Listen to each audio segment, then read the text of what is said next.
अभाव के चलते ये प्रश्न उठाया जा रहा है। मगर इन लोगों का प्रश्न में कोई बहुत ज्यादा दम नहीं है। अब इन लोग एक दूसरा उपाय और क्या बोलता है, कुर्मी लोग आदिवासी में इसीलिए आना चाहता है कि कल दिन आदिवासियों का जमीन को हड़पे। अरे भाई, छोटनागपुर टेनेंसी एक्ट को तुम पढ़े ही नहीं हो। वो एक्ट में बोल रहा है एक आदिवासी का जमीन वही आदिवासी लेगा और वही थाना वही जिला का होना चाहिए। तो किस आधार पर ये बात कर रहा है? ये सब पागल लोग हैं। जो लोग आदिवासी परंपरा सीएनटी एक्ट को जानता नहीं है, तो जानकारी का अभाव समस्या का कारण बनता है।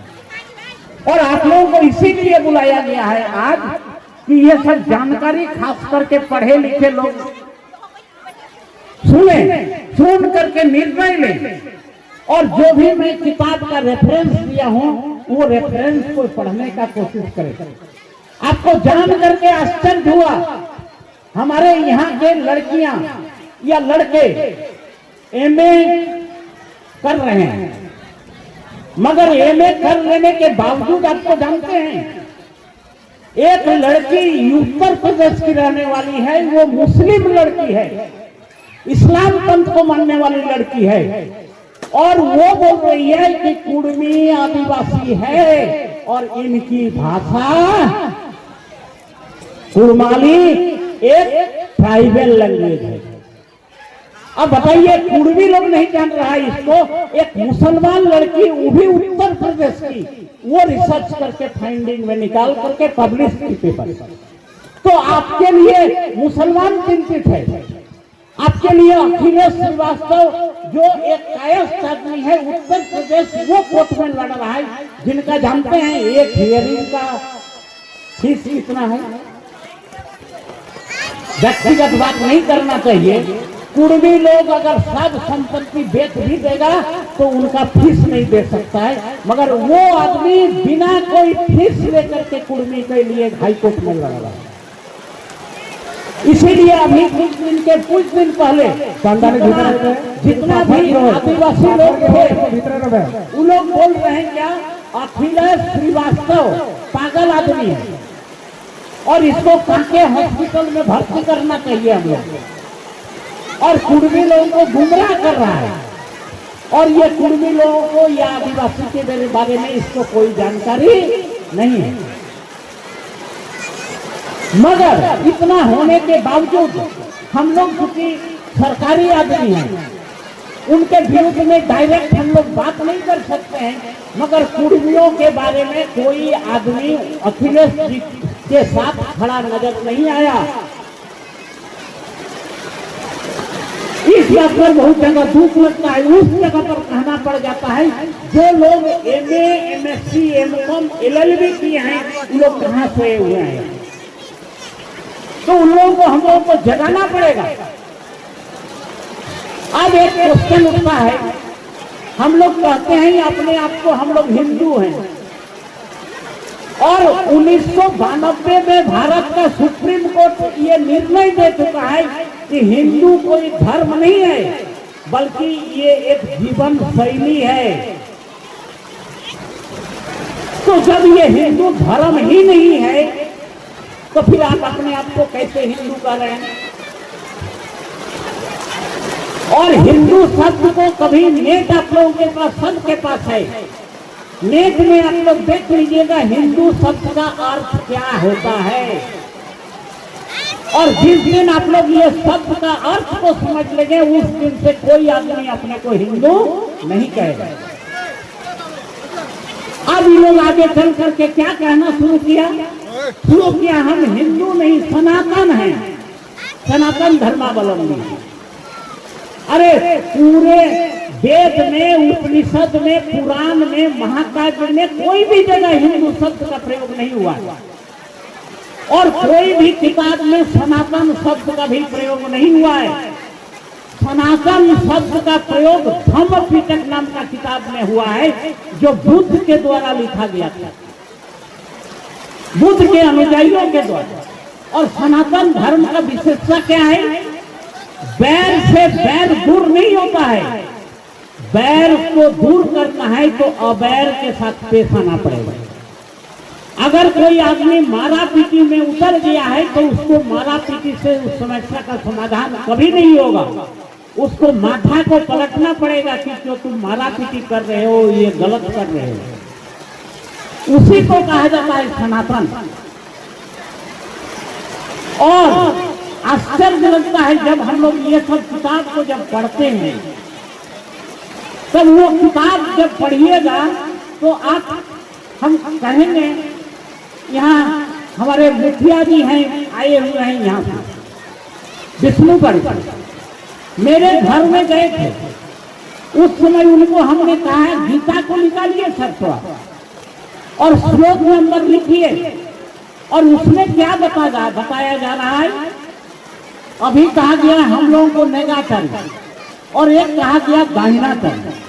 इंग्लिश में इसी को कहा जाता है राइट विंग और लेफ्ट विंग। ये राइट विंग और लेफ्ट विंग है क्या? तो जो भगवान का अस्तित्व को स्वीकार करता है वो होगा राइट विंग, और जो भगवान का अस्तित्व को स्वीकार करता ही नहीं है उसी को कहा गया है लेफ्ट विंग, वामपंथी कहा गया है। तो कुछ लोग उसी वामपंथी को ही नेगाचारी कहा गया। तब ये लोग क्यों ऐसा मान रहे हैं? भारत में 9 तरह का दर्शन है। 9 दर्शन में से एक दर्शन है चार्वाक दर्शन, एक दर्शन है जैन दर्शन और एक दर्शन है बुद्ध का दर्शन। और ये चारों दर्शन को माना गया है, ये चारों दर्शन नेगाचारी है। मगर हम लोगों का जो संस्कार है ये संस्कार पूर्ण रूप में नेगाचारी ही है। और ये चार्वाक और बुद्ध और जैन तो बहुत बाद में आते हैं। अरे ये लोग जो पहले निकाल चुके हैं वाम मतलब नेगा तरफ से करना नेगाचारी, ये सीखा कहां से? आज भी आप देखिएगा जब कोई डंडा से कोई झींगा लक्ष्मी जखन उठो तखन कौन दिखे घुरो बामा दिखे घुरो। और जखन पानी का छेदा है जे बांध कसे बा खेत कसे बाहर हो तखन ओकर पानी का घुरो कौन दिखे बामा दिखे घुरो। और जखन हमरा नी हार जोतिए तखनो हमरा नी कौन दिखे हाथ तक आतर तक लिए बामा दिखे ताहले एहे बामा दिखे का जगह है सही तो हले नेगाचारी। और जो लोग हल्का फुल्का पढ़ते हैं, मैं उन लोगों को रेफरेंस देना चाहता हूं जो अपने आप को कहते हैं कि हम एमए किए हैं, पीएचडी किए हैं या एमफिल किए हुए हैं। 1953 ईस्वी तक 1953 तक ओलंपिक जो खेल होता था उसमें एथलीट लोगों को दाहिने तरफ से दौड़ाया जाता था और उस दाहिने तरफ से दौड़ते समय एक्सीडेंट सबसे ज्यादा होता था। तब 1953 ईस्वी में ओलंपिक कमेटी ने निर्णय लिया कि अब अगर दाहिने तरफ से दौड़ा रहे थे और ज्यादा लोगों को क्षति पहुंच रहा था तो इन लोगों को बाएं तरफ से दौड़ाया जाए। और बाएं तरफ से शुरुआत हुआ 1954 ईस्वी से और आज तक कोई भी किसी भी आदमी का देहांत नहीं हुआ। तो इससे एक अनुमान लगता है कि मेरा संस्कार मेरे पूर्वजों के द्वारा जो स्थापित संस्कार है वो जो नेगाचारी था वो कितना वैज्ञानिक दृष्टिकोण से सही है। और ज्यादा ना बोलते हुए हम आप लोगों को अब कुछ बागदाव वाले लोगों को हम कुछ सलाह देंगे। बागदाव के जिला परिषद मेंबर हैं, ये मुखिया हैं। शांत रहे, भीतर रहे, पाथर भी चले जाए ना बाहर, भीतर है नहीं रहा। बागदाव के जो मुखिया साहब हैं या जो महतो साहब हैं, उन लोगों को मेरा एक दिशा निर्देश होगा।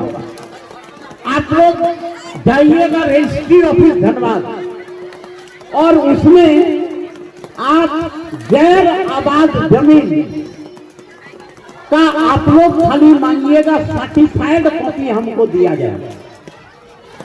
एक सर्टिफाइड कॉपी निकालने में करीब 1000 रुपया खर्च होगा। और वो सर्टिफाइड कॉपी अगर निकालिएगा आप लोग तो आप लोग देख लीजिएगा, आपके गांव में जाहिरा थान भी है, आपके गांव में गौठ थान भी है, धर्म घुटू भी है और कुदरा थान भी है। वो सरकारी कागज में आप लोगों को मिलेगा। हम अपने गांव में अभी टोटल जितना रिकॉर्ड था वो टोटल रिकॉर्ड्स को निकाले और रिकॉर्ड को निकाल लेने के बाद बोला जा रहा है ये गैर आबाद जमीन है और ये सार्वजनिक जमीन है, मतलब पूरे गांव वाला का जमीन है।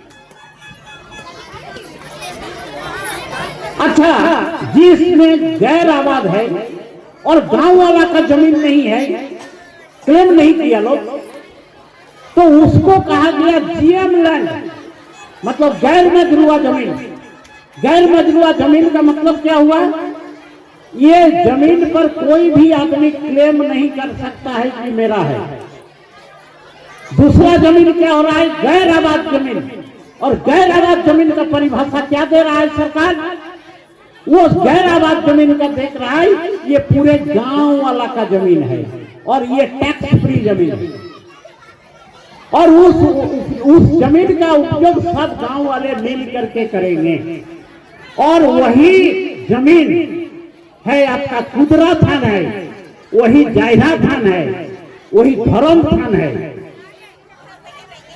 और वही में सोसाइटी माई थान भी होगा आपका। और आप देख लीजिएगा, जिस दिन आप लोग निकालिएगा, आप लोगों के गांव जहां बागदा है, उस पंचायत का जहां बाउंड्री है, वो चारों कोना में आपको एक एक जमीन मिलेगा। आज के तारीख में भी आपको मिलेगा। तो लोग बोलता है कि जायरा थान जब होगा, जब धर्म घुटू होगा, कुदरा थान जब होगा और जब सोसाइटी माई थान होगा, तो कौन सा हिंदू का किताब में ये लिखा गया है जायरा थान के बारे में और कौन किताब में लिखा गया है धर्म घुटू के बारे में? और वो जगह पर अगर के कोई पंडित पूजा कर रहा है तो किसका पूजा कर रहा है? ये प्रश्न उठेगा।